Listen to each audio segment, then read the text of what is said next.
Hello, everybody. Welcome to Snyder Inc. Wrestling. And I know it's been a bit since I did the last one. I think it's been over a week since I did the last one. But look, it was SummerSlam weekend. We streamed a lot. And when I tried not to watch the shows and review the shows and everything at the same time I stream, it makes it difficult. Sometimes can be done, but it's not easy to do. So, I had to wait for the next few days for, yesterday and today. I guess, Wednesday and Thursday. We'll say Wednesday and Thursday, because it'll probably be it'll be definitely past midnight by the time I upload it. It'll be Friday by the time I upload this.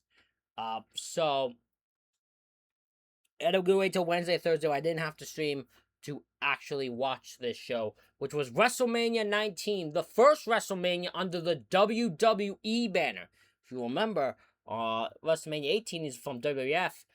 Then later on in the year, they have the Get the F Out thing. And yeah, it was very fun. It's a very fun little act that they have to get whoever did that wordplay, brilliant.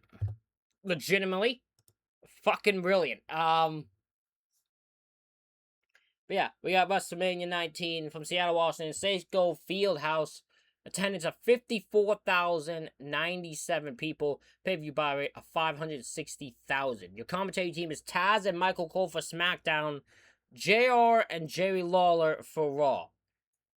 And boy, was commentary interesting for one match involving Raw guys, but we'll get into it. So, just to make this clear already in advance, I am not talking about the middle like Catfight goes.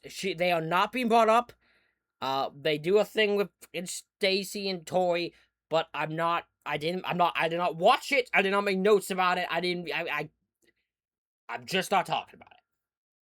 There's better use of women on this show that we're going to talk about. And besides that, I'm not wasting my time with it. I'm just not. I'm sorry. I'm not doing it. If it's not an actual match, I'm not going to talk about it.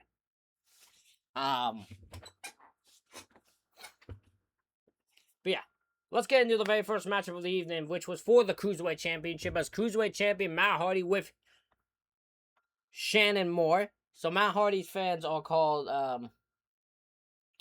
oh, I forget what Hardy's fans are called. God damn it.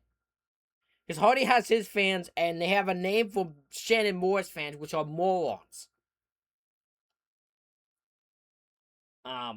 Which is amazing. But I forget what Matt Hardy's was. If someone can remind me in the comments. It's okay. Feel free to correct me or tell me what I forgot. Matt tries to attack Ray right at the start, but Ray sends Matt to the outside. Ray's a House of Fire at the start, but Shannon Moore with a cheap shot to Matt allows Hardy to get control. Hardy crotches Ray on the ropes. He does also catch Ray with a side effect, but Ray kicks out. Hardy goes shoulder first into the post. That allows Ray to make a comeback. Tornado DDT by Ray, but Hardy kicks out. Hardy hits a twist of fate, and Rey Mysterio kicks out of that. Which, at first, I was like, does that happen often? Then I remembered at the No Way Out, Billy Kidman just does it. Like, people just kicked out of the twist of fate. It just happened. Ray does hit the 619. But there's a counter to the West Coast pop, and then he tries to victory roll Ray. Ray tries to victory roll Matt, but Matt sits on it. Owen Hart style grabs the ropes and pins and retains the title. I give it 5 out of 10. It's a perfectly fine match. I think these two, if given more time, could put out a great match, but they're not given that. But it's fine overall. And yeah, just a good way to start the show with Cruiserweight action. Our next match, oh boy, is not as good, but somehow gets the same rating. I'll explain. It is The Undertaker in a handicap match against Big Show and A-Train. This is supposed to be a tag team matchup. It was supposed to be The Undertaker and Nathan Jones versus the Big Show and A-Train. But Nathan Jones was so shit, so fucking terrible at learning how to wrestle that The Undertaker, Big Show, and A-Train could not carry him. And think of who they are. Those three would probably get a celebrity or like a capable but barely can do much like beginner wrestler and probably could bring them to a capable match. But these three could not get fuck all out of Nathan Jones. So they have Nathan Jones get attacked on heat to get him out of the match. Fucking crazy. We get introduced to WWE's favorite band in the whole world in Limp Bizkit to sing Undertaker out to the ring. I just always will love that favorite band in the whole world. I don't think that's the case now. I'm pretty sure the fucking thing's like The Weeknd or some shit. They try to do an attack as the bell rings, but it backfires for Show and Train. Undertaker just straight chokeslams A-Train, but Show breaks up the pin. So Undertaker almost won this match quickly as can be. We get Old School by Undertaker to A-Train. A-Train hits the Derailer!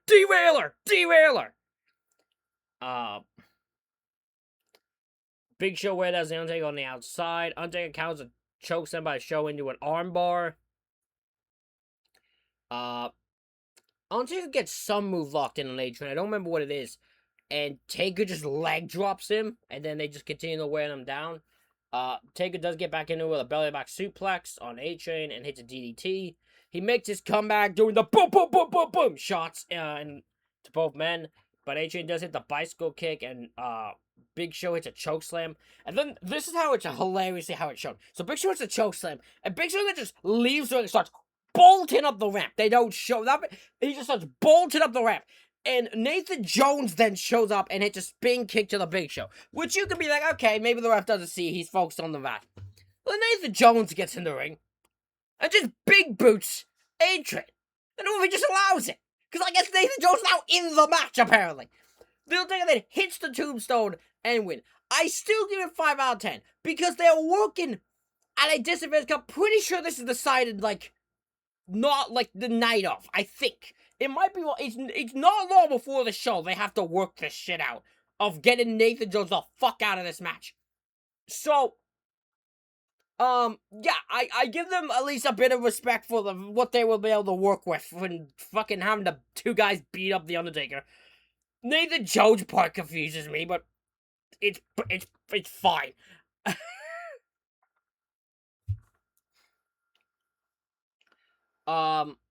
Our next match is the triple threat match as the WWF Women's Champion Victoria, who's accompanied by Stevie Richards. Don't remember this dynamic, so someone can tell me in the comments. I don't remember why these two are together. Like, I don't remember these two together. What was their dynamic? Someone let me know. But she's defending the women's title against Trish Stratus and Jazz. The match starts right away. I'm pretty sure Trish and Victoria just start fighting each other or something like that. We get Dez pressed by Stratus, and everyone gets fighting on the outside. Jazz and Victoria start double teaming on Trish. We get Scoop Slam by Victoria, but Jazz kicks out. Roll up by Trish, but Victoria kicks out. We get a Meeting of the Minds to Jazz and Victoria by Trish. Spin kick by Jazz to Victoria. We get a chick kick by Trish, but Victoria breaks up the pin. Trish makes a comeback. We get a half Boston Crab by Jazz to Trish, but so this part's confused. So the ref gets distracted by Victoria. I don't know what Victoria does, because like her getting in the ring should not distract the ref. So what was going on there? I don't know. It's never explained by commentary either. So would love to know what the hell happened. But Stevie Richards just gets in the thing, just throws Jazz out of the ring, just fucking heaves her out of the ring to break up the submission. I thought that was the funniest way I've ever seen a submission get break up. She's like, nope, fuck you. Get out of there. Victoria goes for a moonsault, but Jazz moves. Richard then goes to hit Trish, I think, with a chair, and just bounces the chair off the ropes and hits himself in the face. Brilliant. We get Stratus faction to Richards, and then Stratus hits a chick kick to Victoria to pin and win the championship. I give it 6 out of 10 because despite the fact it only goes... How long does this match go? 7 minutes. I think they do well with the 7 minutes they got. They get the point. They get a good story across. It's Victoria, Trish, overcoming the odds and winning this belt. She has to deal with Richards, Jazz, and Victoria, who just all don't like her. But she somehow overcomes it and wins the championship. It's a really cool moment. The crowd loves it. Yeah, I give it 6 out of 10. Very well done match. We then get a promo by The Rock, and it's the only promo I think we get before a match. I think, yeah. So The Rock, and he cuts an amazing heel promo. Because Coach is bringing up the people, and The Rock just stops him and goes, the people? There's the same people that booed The Rock at last year's WrestleMania. Same people that booed The Rock when he did a concert for them. He says, the last 2 times Austin has beaten me right in the middle of the ring. But one thing Hollywood has taught him is that Act 1 and Act 2 doesn't matter. It's all about Act 3. He says he's gonna beat Austin's ass tonight, and then he just goes, finally. Like, it's a really good promo by The Rock. Love it. Love the promo by The Rock. This Rock is never given the credit he deserves, man. I love it.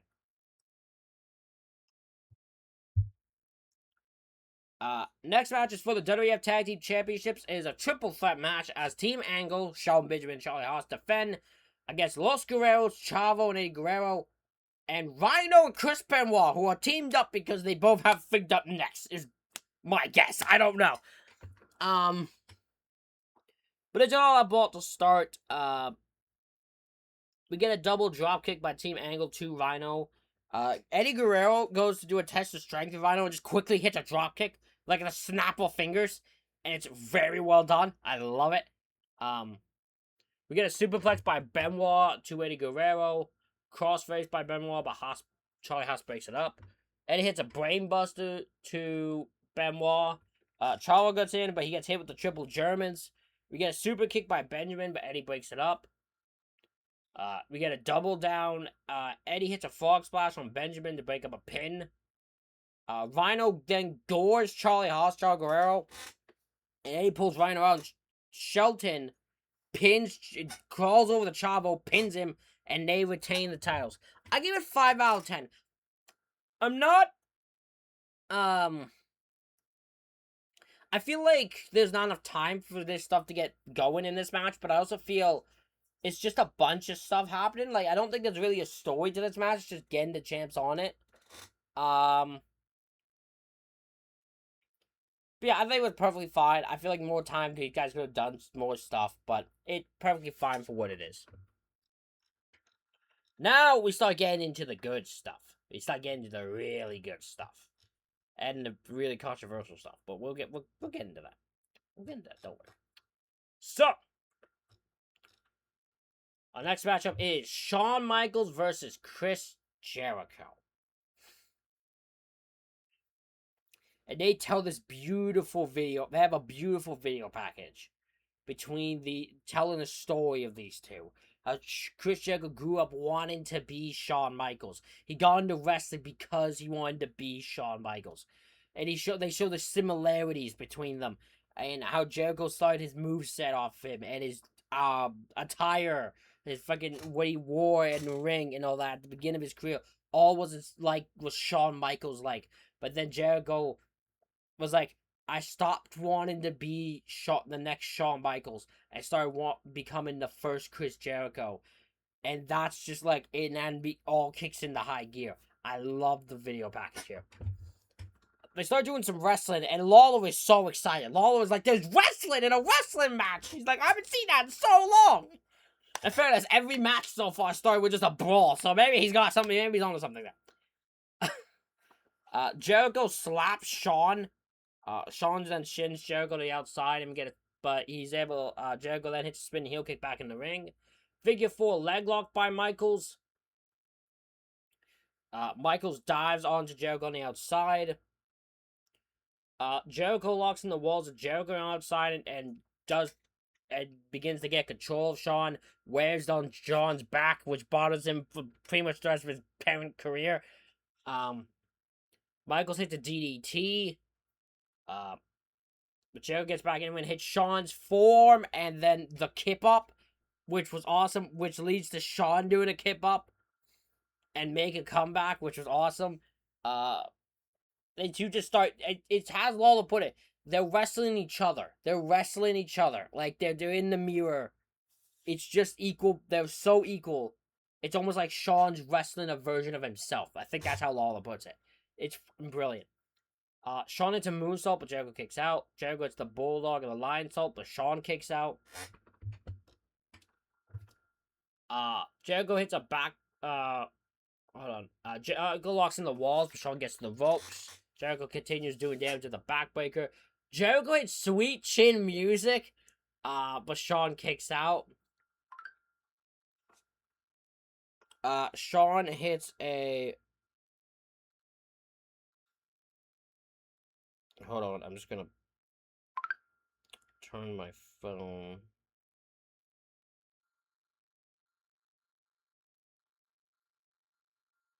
To...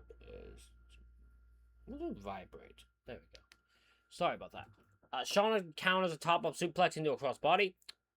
Jericho kicks the ref into the ropes to crotch Michaels on the top rope. Shawn hits the top rope elbow drop, though, gets back into it. Jericho ducks Sweet Chin Music to lock into the walls of Jericho. Shawn gets to the ropes. Shawn hits Sweet Chin Music out of nowhere, but Jericho kicks out. Shawn rolls up, then counters a... What was he counting? He counters something into a roll-up and gets the pin to win. As a match, 9 out of 10. Freaking spectacular match. I don't do it justice by reading the notes. Trust me, watch this match. This match is freaking stupendous. I love it. It's one of my favorite matches I've watched so far on Manias. I'm not joking. Not the best. That's still Owen and Brett, but it's one of the best. It cannot, it's incredible. Afterwards, they hug, and then Jericho low blows Michaels, and Michaels just slides down the body of Jericho. Stupendous. I think does this rivalry continue? I think they have a 6-man tag at Backlash and that. So the rivalry does continue. It's just not as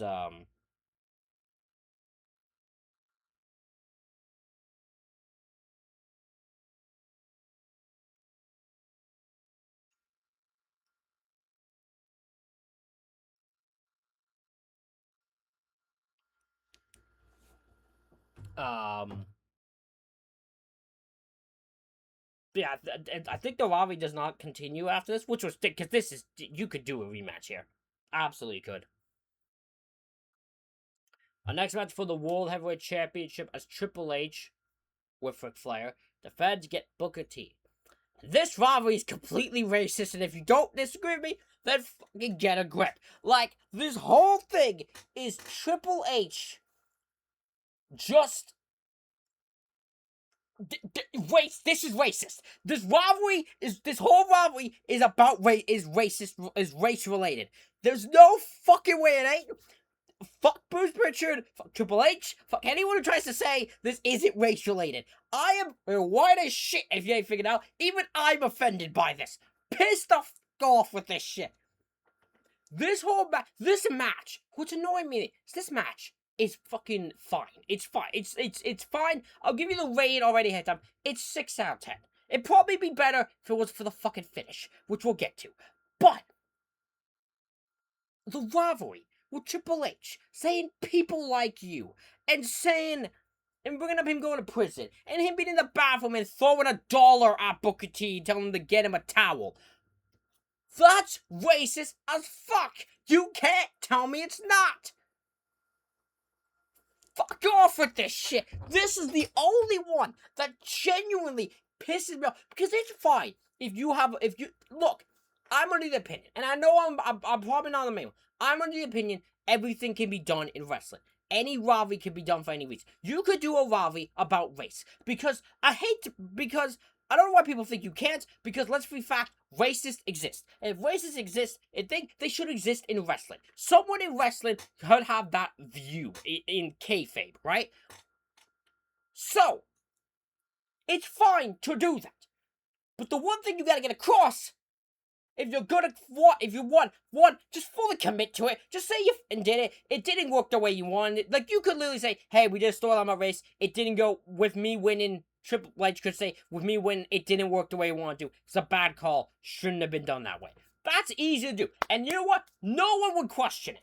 No one would say, no one would defend it, no whatever. They'd be like, yeah, you know what, you make a good point. But the thing that pisses everyone off is no one commits to it. They all fucking just try to backtalk it. They try to claim it's not. They try to change what it's about. Just, yeah, one, you gotta fully commit to it. And two, the other main thing is Triple H wins. You can't have the fucking racist win in this case. You can't. It's, especially the way they do here, is fucked up. So, let's get into the actual match, shall we? Booker arm drags Triple H off the top rope. Triple H sends Booker into the ring post and works over, hits a spine buster when Booker kicks out. Booker hits a DDT, makes a comeback, but this match is slow. I don't know why it's slow, but it's slow. We get a sleeper hold by Triple H. Booker sends him into the turnbuckle. Booker hits his own spine buster, but Triple H kicks out of that. We get a super kick by Booker T, but Triple H kicks out. Triple H ducks a move on the ropes, and Booker falls on the outside. Flair drops Booker knee first onto the steps, and this is when Jerry Lawler becomes a problem here. So Jerry, I don't know what Jerry is, to be honest. So I feel like I've always said Jerry's a heel commentator, but on this show, it's just dependent. Like, it's just depends on the person. Like, some he's just 50-50. Like, Shawn and Jericho, he's not fully heel. He's kind of playing both sides. Heel, he's fully heel. Rock and Austin, he's fully heel. So I feel like it just depends. But so like here, he pisses JR off in this match. JR gets tired of fucking Lawler in this match. I'll tell you that much. So Flair draws Booker knee first on the steps, but this I did make me laugh. Is Booker just Jerry be like, oh look, Booker fell off the steps. Good job, Booker. That did make me chuckle. But my favorite, so then afterwards he throws him back in, and Triple H locks in the Indian Deathlock, and JR is so excited. He goes on repeatedly. I haven't seen this move done in 10 years. This is perfectly as executed as you can get. I haven't seen it in 10 years. He's so excited about the Indian Deathlock. Triple H continues to target Booker's knee. My favorite thing about this is when JR gets sick of him. Lawler said every time JR would get mad at something Lawler would say, Lawler would just respond with, it's WrestleMania, JR, calm down. At this point, he finally just loses it and just goes, alright, it's been 6 times in the match you've told me about WrestleMania. I know where we are. Like, he's just... he's like, and done with your shit. He gets just so done with his shit. We get a ref bump.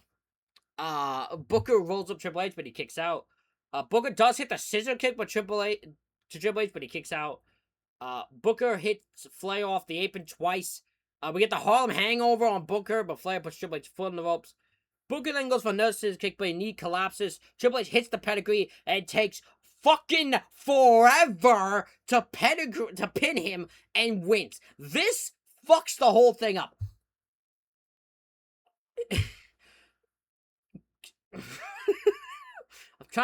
I'm trying to keep my emotions, because I feel like this has always made me mad, okay? This has always made me mad.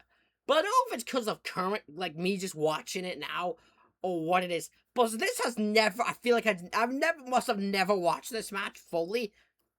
Because this just so pisses me off. Like, it genuinely pisses me off. Because I don't remember, some people have timed it. I think it's like 40 fucking seconds or something like that. I don't know how long it is. But it's long enough that he should have kicked out. Like, he should have fucking kicked out. Because Booker hits the scissor kick and takes a bit to cover Triple H until Triple H kicks out. Why couldn't you have done that here? Why couldn't Booker have kicked out here if you have to have Triple H win? For whatever fucking reason, you have to have the racist win. Could you at least have Booker kicked out of this and you hit another pedigree and then pin him? Oh, this is annoying. I give it 6 out of 10. It might be high because the story told in the match is fine, is good, but that finish pisses me off. Triple H winning pisses me off. Them not like this whole story, but like before the match pisses me off. Jerry Lawler pisses me off. So yeah, not a fan of this match. Not a fan.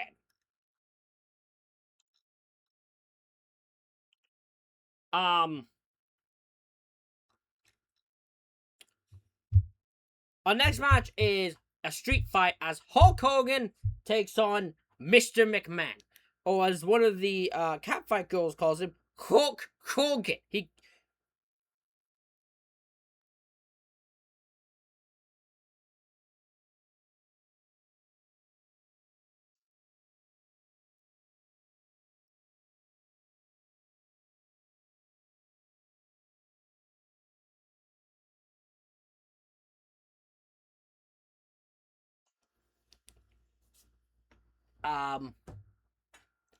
But the stipulation is, if Hogan loses, he must retire. Sorry, I have a friend going through a personal thing as I'm doing this. I probably could edit this out, but I just don't edit shit. I don't. It's how I've always been. It's how I'll always be. If I ever hire an editor, that can be their job. But I'm not gonna bother. I'm as authentic as it gets. It's just, I'm showing you the whole, which includes my ADHD inability to focus. So, the match starts, but Mr. McMahon looks fucking insane. The two men who, I don't know if they still do. They 100% took steroids. Like, I don't mean they still do at this point. Hogan probably still does. Mr. McMahon, I know, is just super fucking human as a fucking workout machine, so I don't know, but they look fucking crazy. Although, I do think by the time he gets to facing Shawn, he looks more insane, though. So, that's probably when he kicked into high gear. But Vince slaps Hogan right at the start of a match, and Vince ends up clotheslining Hogan. He begins targeting Hogan's arm.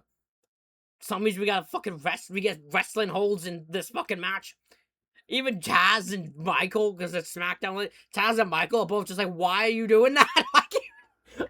Which fucking... You know it's bad when the commentators... they're just like, I don't know why he's doing a wrestling hold here. I don't know. It's a fucking street fight. I also say, this is the only other match that I wish Taz and Cole weren't commentating. And they were doing JR and... It was JR and Lawler. So, like, switch the commentary for Booker and Triple H. Because, to be honest, they don't add anything there. But to this one, I feel like JR could add more to this than Michael. And Jerry should be full heel for Vince. Like, this is when you want the heel commentator, right? Because that's always been JR's thing. He's fully Mr. McMahon. He rides the Mr. McMahon coattails all the way to the end. Then this shows up. And then Taz won't commit. Taz is phenomenal in the main event. So, like, I'm not saying Taz is a bad commentator. He's not. He's fucking, in the main event, fucking phenomenal. Perfect guy you want there. Here, I want storytellers of Jerry Lawler and JR. But maybe that's just me. But I feel like they'd be better here. Anyways. We got a long test of strength between Vince and Hogan. It goes way too long, in my opinion. Vince sends Hogan into the post. Then Hogan sends Vince into the post. Hogan hits Vince head first with a chair, and Vince is busted open. Hogan then hits him more times with a chair, goes to him in the head with a chair. Vince ducks, and poor Hugo Savinovich just gets fucking decked with a chair and busted open. Why they agreed to that, why he agreed to that, and why anyone had thought of that is crazy. Who thought of the idea of having the Spanish commentator get fucking dinked with the head with a chair? That's crazy. Vince low blows Hulk. Vince hits Hogan with the head in the chair. Now Hogan's busted open. Hogan hits Vince. Vince hits Hogan with a monitor. Then, I can't believe I fucking saw this with my own eyes. Vince leg drops Hogan from off a ladder through the announce table. What the fuck? I don't recall Vince ever doing spots like that. Ain't no way Hogan's gonna do spots like that. But, like, that's fucking crazy that Vince even agreed to do that. He pins him. Hogan kicks out. Then Vince leaves the ring and grabs the metal pipe. And the shot where he comes up out of the apron, whoever got that shot deserves a raise times 3. That is one of the best fucking camera shots I've ever seen. It's fucking incredible. Hogan then low blows Vince. And then Roddy Piper just strolls into the ring, making his return. And teases hitting Vince so much that even a kid probably saw what was coming. And he hits, Piper hits, and immediately turns heel and hits Hogan with a pipe. Also that coming. Vince pins, Hogan kicks out. Vince then gets mad and throws the ref out of the ring because the ref grabs the pipe from Vince. As they perfectly put it. Also commentate perfectly, but why? Like it's a street fight? They have no reason to. It just like the ref was having some compassion. It's a street fight, man. Ain't no compassion. Vince does hit a leg drop. We also get the heel referees. Oh, I don't want to mess up it. Savon Gagne, something like that. But he goes to pin, but Hogan hulks up. Hogan makes the comeback. He takes out Savon Gagne. He beats up Vince. Hits the big boot. Hits 3 fucking leg drops to pin and win. And I give this 8 out of 10. This is fun. This is fun in all the wrong ways. I cannot believe that Hogan could do that. Like, you know what I mean? Like, I can't believe that these two put on this fun of a match. I legitimately have fun watching this match. Which is crazy. Here's the other thing that's crazy. This is Hogan's final Mania match. I want you to put that in perspective.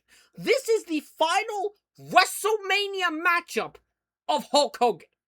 Because he's not a 20 or anything. He never has another match at WrestleMania.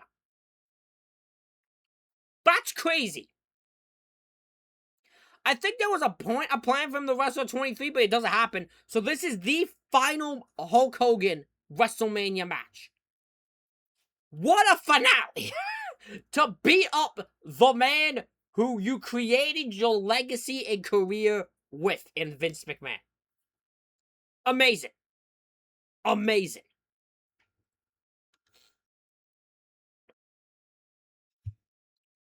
We then get the final encounter as Stone Cold Steve Austin takes on Hollywood Rock. Austin, of course, took his ball and went home in late 2002. Don't fucking blame him, knowing the shit he was fucking dealing with. Rock.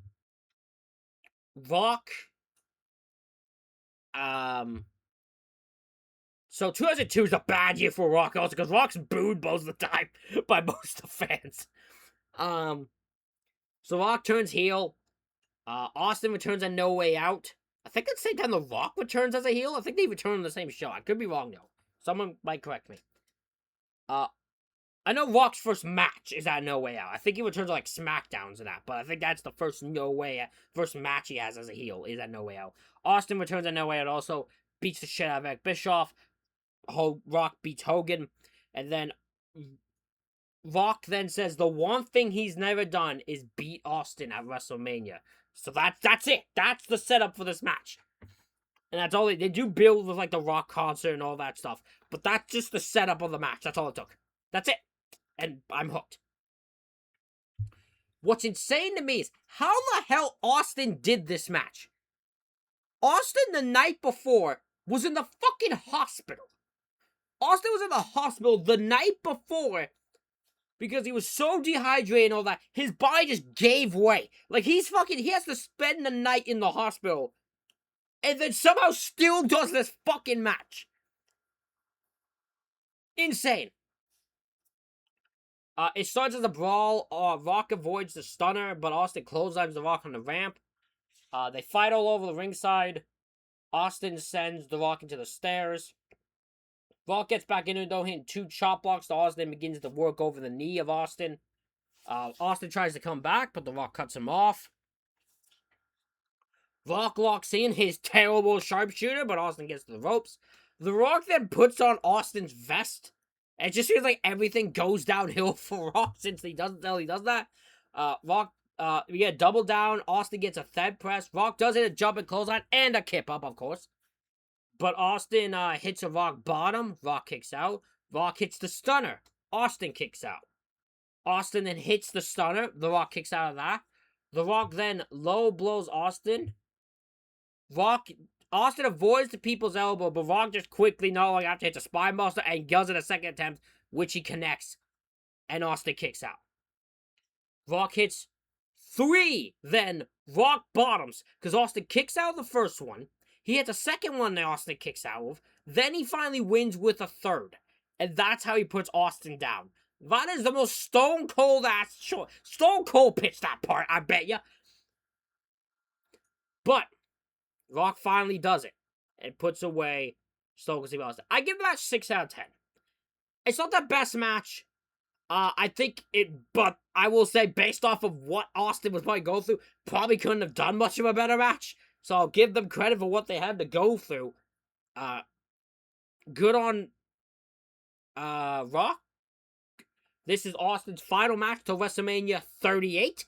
So, final match for Austin till then. So yeah, that's crazy. But it was a fun. It's a hell of a career. A very short career.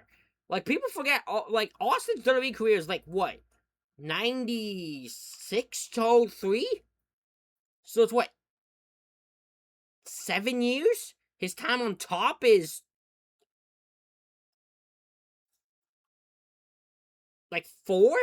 3 years? He's like the main event guy, and 5 years total, like, as a top star? It's kind of crazy, to be honest. How short of a career Austin had. But yeah, he's like the biggest star, one of the biggest stars of all time. It's crazy. We then get into the main event. As a 2003 Royal Rumble winner, Brock Lesnar takes on the WWE Champion Kurt Angle. The two men who can compete for the most impactful debuts of years of all time. The only person I might, like, no, I don't even think Sheamus compares to this. I think it's between these two. This is whole match. I just want to put thing. I'm putting Taz over here. This match is made for Taz. It's two amateur guys with impeccable backgrounds who, like, are at their wrestling point. Like, this is when these two are wrestling, right? And Taz perfectly explains why moves are done. He explains what moves are. I love Taz in this match as a commentator. They trade hold the starts. Angle hits a knee to Lesnar's hurt ribs because 2 weeks ago on SmackDown, Angle hit an Angle slam onto a chair. And then last week, Angle hit Lesnar with a 2x4 in the ribs. So Lesnar's ribs are in pain. Angle hits a German suplex. Lesnar hits a gorilla press, and then Taz calls Lesnar the vanilla gorilla. Like, he says that. He's like, it's the vanilla gorilla. I don't know if that's a nickname. I don't know if that was ever a nickname. Oh, that's just thing Taz just said. I don't know, but it made me chuckle, so I had to point it out. Angle German suplex Lesnar onto the turnbuckle, which looked awesome. We get a belly to back suplex by Angle, but Lesnar kicks out. Angle hits a belly to belly suplex. Lesnar is then sent to the outside. We get a spine buster by Lesnar. And Lesnar then makes a comeback, and we get a belly to belly. Angle gets back in though and hits 4 German suplexes to Lesnar. Both then go for each other's finishers, but they are countered. Angle does lock in an ankle lock and then transitions into a half Boston Crab, but Lesnar gets to the ropes.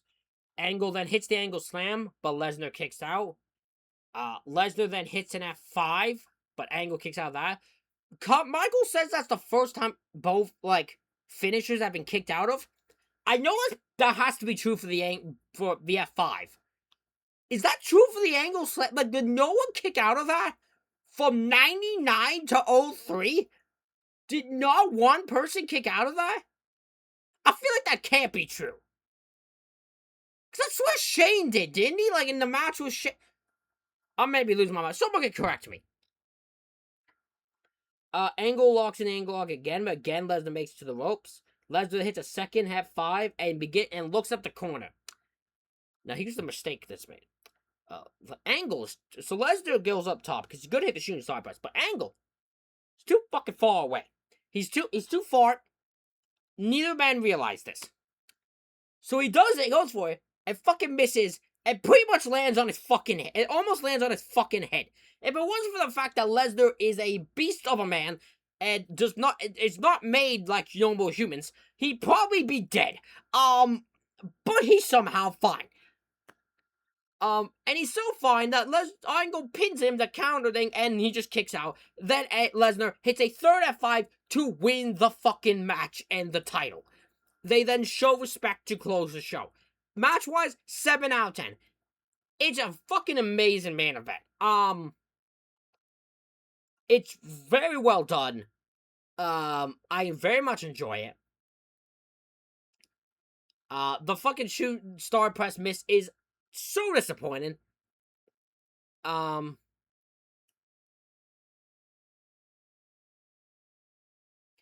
yeah, it's crazy to me how he did, how that happened. It's crazy that he even went for that. I forgot, I have never seen a clip of Lesnar actually doing that move. Which is kind of crazy. I think the only time I've ever seen it is for, videos. I don't think I've ever seen Lesnar, watched it with my own eyes of Lesnar. I've never...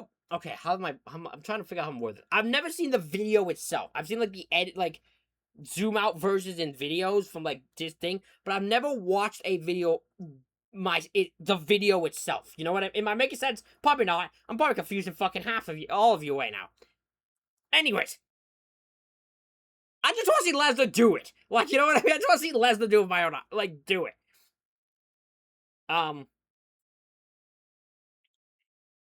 Match, so yeah, 7 out of 10. Show rating-wise, 8 out of 10. Fucking stupendous. There's a few matches that are just too short, and I feel could get more, and there's fucking Triple H and Booker T finish. But overall, fucking great show. Matches do well. Everything lives up to what it's supposed to. But let me know what you think of this show in the comments below. Hit the like button and hit the subscribe button. We will see you next time, our next Mania, which will be Mania 20 from Madison Square Garden with 2 indie darlings. 2 internet darlings. Walk out World Heavyweight Champions. You'll find out when you watch it. Thank you everybody for watching. I'll see you all for the next one.